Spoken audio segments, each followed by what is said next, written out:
Hi there, friendies! Welcome back to my mini vlog!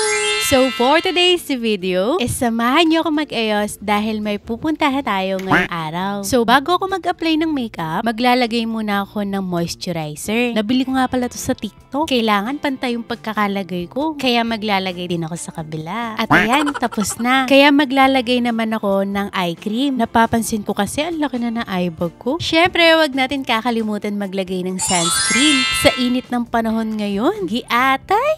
At lumipat na nga pala ako dito sa CR kasi mas malaki yung salamin dito para makapag-ayos ako ng maayos. Ay, sayaw pala. Charot! Gagamitin ko nga pala itong Beauty Pop Cosmetics. Bale, dalawang shade yung gagamitin ko. Si Lucky at Zayn. Available nga pala to sa Shopee at sa TikTok kaya mag-check out na kayo. Nakaalis na nga kami sa mga oras na to at tamang ganda-gandahan lang ako sa Gedli. Dahil sa sobrang traffic at haba ng biyahe namin, nagutom ang mga first son. Kaya bago kami pumunta sa pupuntahan namin, kakain muna kami. At sila nga pala yung mga kasama ko for today's video. Ito nga pala in order ko.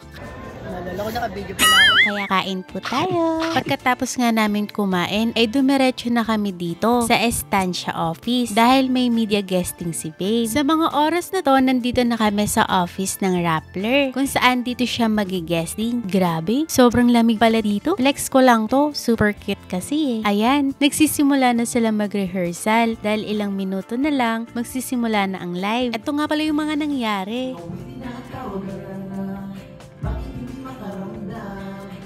Hindi pa pagkakatuwa ng mga mata mo.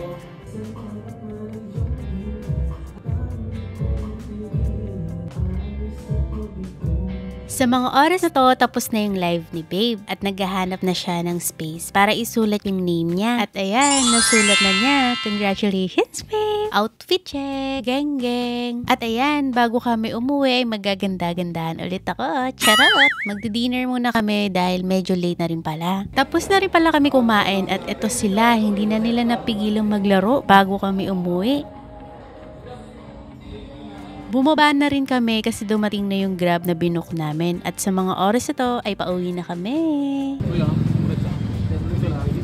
Bye-bye! Thank you! At dito ko natatapusin ang video na to. Salamat sa panonood!